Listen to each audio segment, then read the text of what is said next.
Okay guys, so yeah, my name's Thomas Eves. I'm from Rotherham Town. I am a striker, and my experience from reading was reading Biff, Chip and Kipper. I remember being in the yellow group trying to get to the red group. It was very difficult, but we got there in the end. I then went from reading the Dandy and the Beano onto the Harry Potter books, and I just find reading is such a really important part of education. Certainly growing up as well, I know there's like a uncool stigma attached to reading, especially in the early teens, but as you get older, like me and Sean are now, you certainly revisit it and realise how important it actually is in order to grow. So yeah, they're my experiences. Yeah, I'll kind of jump on top of that. I think my earliest memories of reading was Biff, Chip and Kipper in primary school, and then again Harry Potter books, and I've always enjoyed reading. I like to read all types of books, to be honest, autobiographies, fiction, non-fiction, but I'm kind of in my fantasy bag at the minute. Court of Thorn and Roses, very good. Game of Thrones. So yeah, I'd kind of agree with Tom saying that there's probably a stigma around reading when you're younger, and it's something that's looked at as not a cool thing to do. But I think to help expand your kind of learning abilities as you get older, you get to learn in different ways. I think reading is such an important part of life. So yeah, I would advise anyone, especially younger kids now, pick up a book and start reading. I think reading as a footballer is very important, even just taking on basic instructions, because a lot of the tactics that we actually receive, we read them either off the wall or off a board prior. So it's a huge staple in everyday life, reading, and if you're not competent enough, it could prove quite problematic for you in the future. And personally, myself, I'm after football, you know, I'll have a life after football, and that's going to be important because I want to continue my education and continue to learn, continue to grow. I'm doing a coaching course at the moment. I'm also studying a master's degree at the side, and without the ability to read competently, you know, it would definitely be very inhibiting, to say the least.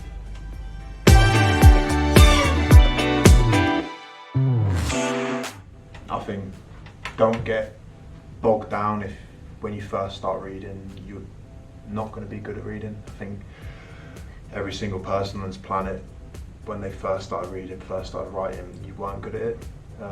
So understand that everyone's gone through probably that position where you maybe feel awkward that you don't understand certain words.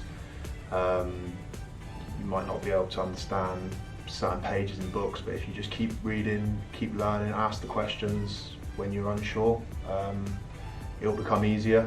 And like Tom said, read stuff that you find interesting or you have passions within, and then as you get older, as you become more confident in reading, you can branch out and find other things you like.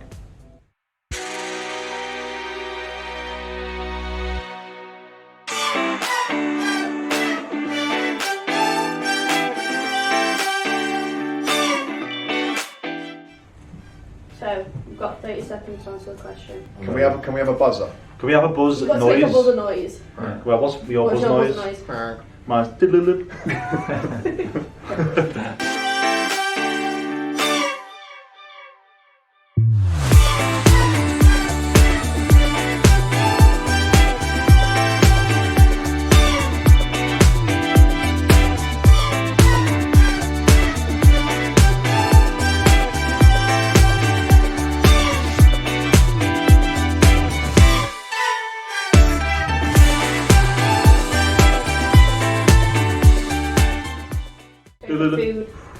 Honey.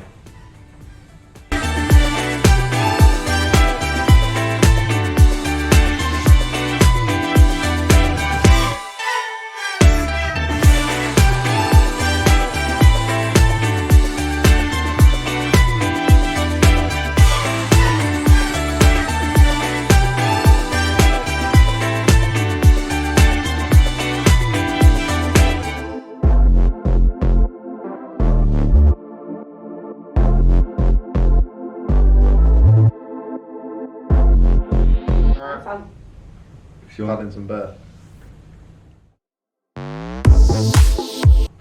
Come on. Peru. What? A Pyrenees bear. Everyone knows Paddington Bears from Peru. Yeah. What's next? I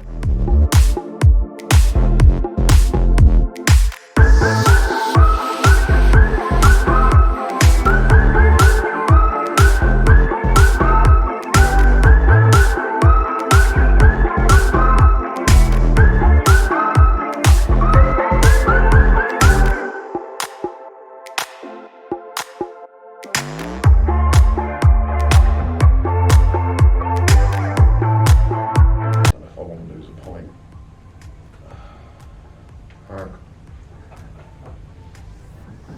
David Williams.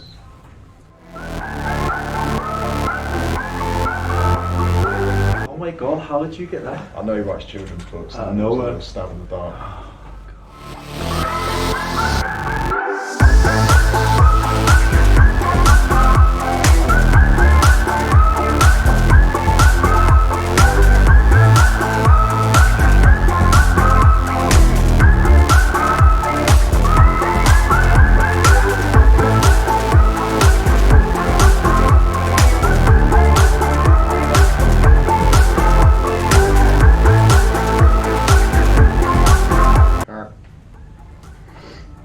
The Hungry Caterpillar.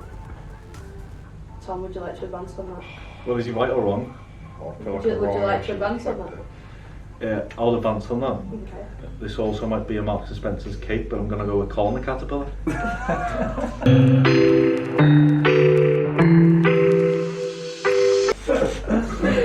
Do we give a point? It was the very hungry caterpillar. Half a point each. You just read children's books when you go home.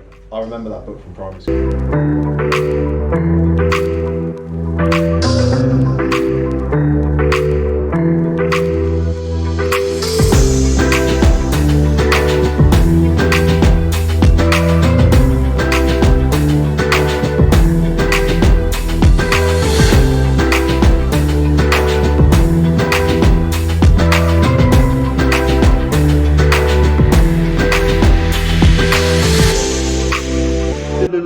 Matilda.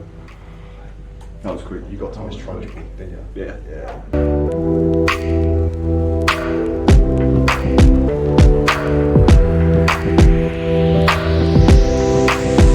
This is a book about quite a poor family who stumble upon some quite good fortune. I would say so. They turn up at a certain place where there is lots of everything is edible in this place. Would you say? Lots of goodies. Lots of goodies. And to get there, he or she want a golden ticket. Well, yeah.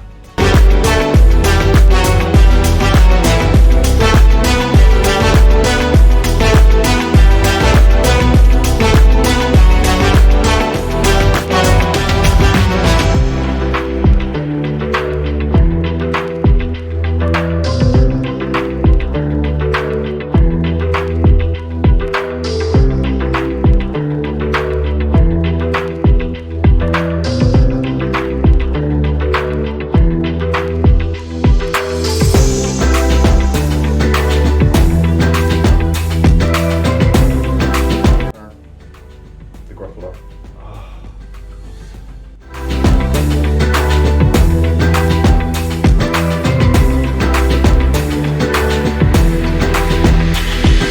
So this is a story about a certain giant cat that has an unusual ability to drink tea.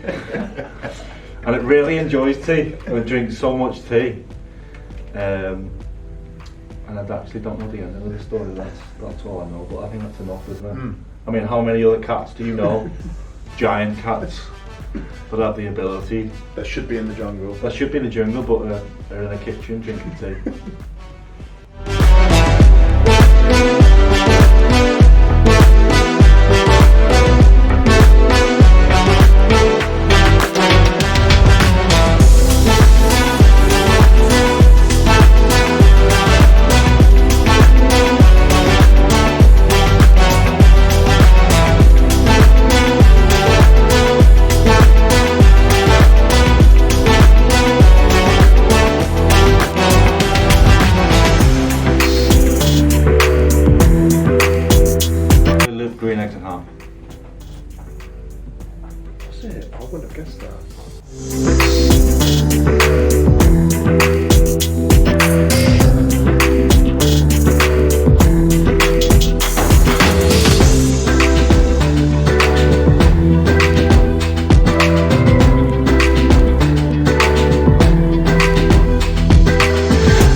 can add.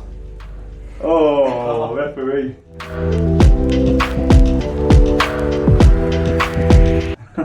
Well done. And that's it. Oh my god, I've nicked it. I've nicked it on the line. Was that 4-3? I've nicked it on the line. Well done.